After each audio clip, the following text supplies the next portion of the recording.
In Marlowe's most famous play, Dr. Faustus summons a demon, Mephistopheles, and offers to sell his soul to the devil. Trying to trip up Mephistopheles, Dr. Faustus challenges him. If you were damned to hell, he asks him, how is it you're here speaking with me? Mephistopheles doesn't miss a beat and responds, why, this is hell, nor am I out of it. Hello, my wild ones. This is Cypris. This is another episode of Cypris Tea. So brew some tea, pull up a chair. Today, I'm going to ask you to participate with me in a thought experiment.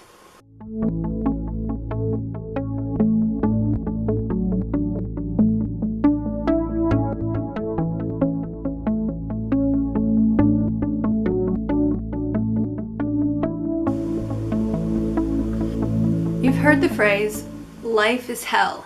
Well, what if it is?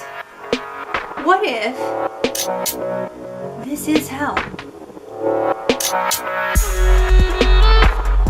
So, bear with me if this isn't your cup of tea. I'm going somewhere here. This thought experiment is going to require us to suspend belief we may have in a fire and brimstone afterlife for anyone who isn't perfect. It's going to require us to look at life as a series of lives. If that's not your thing, just bear with me because I want us to try an idea on for just a moment. This world is hell. It's not that hard to make that argument, really. I mean, there's more than enough suffering here. This world is agony. There's enough pain and cruelty and sickness and injury and disease and struggle. Enough for everybody. We're not functioning in a realm that is ruled by logic or love. There's excessive amounts of meanness and selfishness. And it just doesn't make a whole heck of a lot of sense. So, if we run with this idea, I'd like to suggest that what we're dealing with is the equivalent of taking a major term exam. And the exam is full of trick questions. It has friggin' word problems in it. We're expected to deal with material we never studied. And on top of all that, it's a timed quiz. Yet, we don't all get the same amount of time. And we don't necessarily know when that buzzer's gonna go off. But here's the thing. As difficult of an exam as this is, if you give up, if you say, F it, I'm walking out of here, I don't need this right now, guess what happens? You gotta start from scratch and take the whole friggin' thing over again.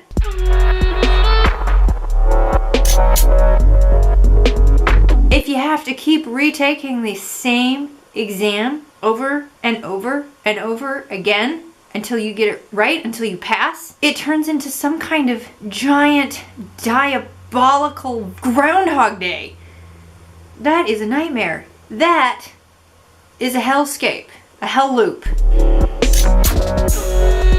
Sometimes it seems like some of us have a harder exam than others. Like, some of us are taking an exam for a swim class, and the exam consists of testing how long you can hold your breath underwater, and the way that they determine this is to hold your head under the water until you stop kicking. And if you struggle, you're just going to drown faster.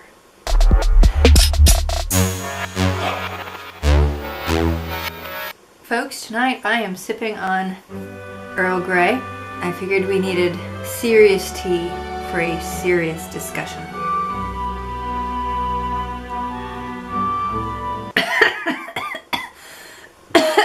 So, if there is a lining, if there's a more positive way to look at this, well, I don't know if it's more positive, but if we're gonna get stuck living the same problems, the same difficulties over and over and over again until we learn from them, then I guess we'd better take the exam seriously. So maybe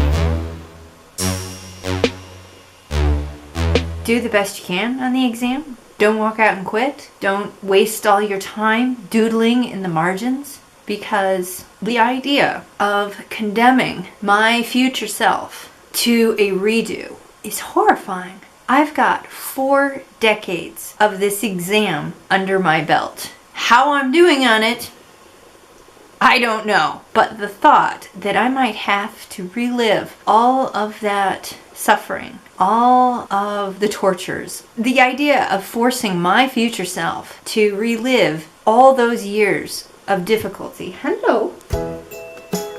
Hi. Well, come here. Come here, little tiny one. Yeah.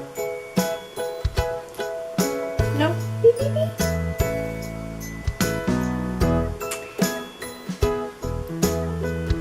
I can't think of a crueler thing to do to myself. So when I get frustrated, when I want nothing more than to say F you to the entire world, I can't do it, because I can't bear the thought of forcing myself to start over and live through all of it all over again. And it wouldn't be exactly the same. It'd be a new life and a new set of circumstances, but the lessons would be the same. The struggles would be the same. The confusion and the difficult things to get through, they'd all still be there because I gave up and didn't finish the test. No. No, I can't do that to myself. So, hopefully, I'm almost halfway through. Although, I have a sneaking suspicion I'm going to be stuck here an awfully long time.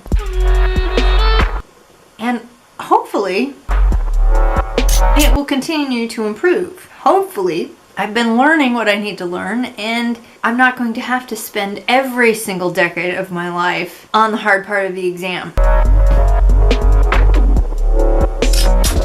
Ugh, it's exhausting to think about.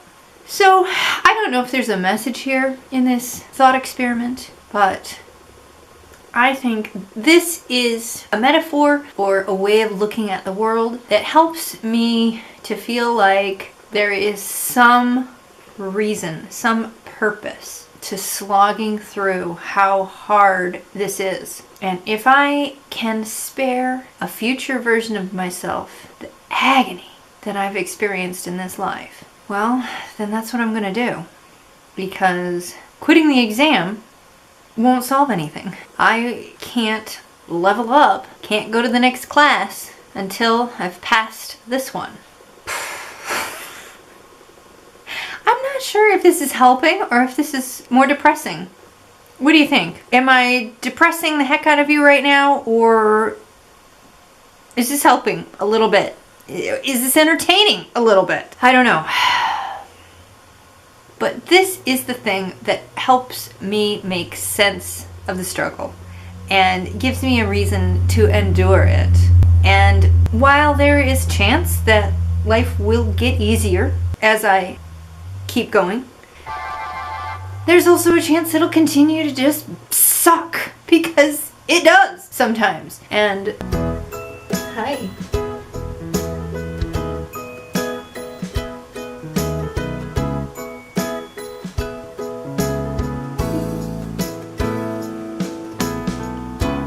And sometimes that suckiness goes on for years and years and years. And it can be really difficult to hold on to a reason to keep putting up with the parameters of this world, especially when we've been dealt a difficult hand.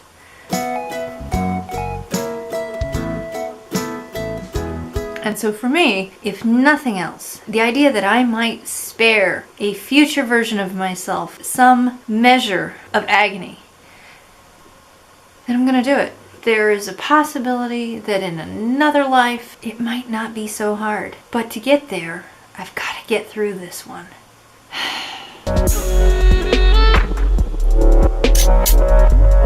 So, wild ones, what do you think? What metaphors and stories do you tell yourselves to get you through the day, to get you through the week, the decade, the lifetime? What are your coping skills to keep yourself focused on the exam and not on throwing it in the trash can and walking out the door?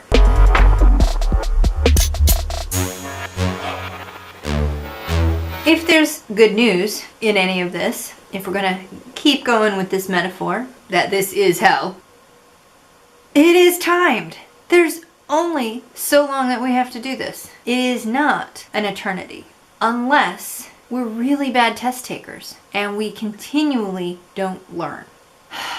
I guess the work that we have is learn the lesson. Study the exam closely enough and thoughtfully enough that we figure it out.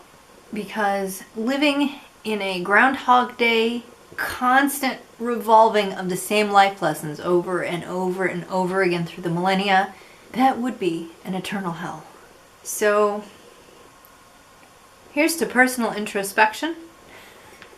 Here's to learning life's lessons. May they not come around again. Here's to the thought that not every single incarnation has to be quite this hard. Who knows? Maybe if this life is particularly difficult, the next one gets to be a vacation. Somehow I doubt it. Well, folks, what do you think? Did you like our little thought experiment? Did you not? I'd love to know what you think. How do you cope? How do you make it through when life is hell?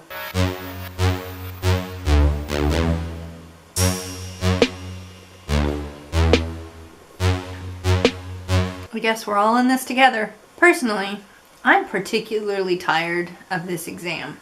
Kinda over it. But I'll be darned if I'm gonna take it over. So that is my thought experiment. That is my coping mechanism for slogging through the turgid mud and slime that is this world. Are you feeling me on this, or is it just me? Am I just a whiner? Or are you feeling it too? What are your life hacks? Let's help each other out. Let's get a discussion going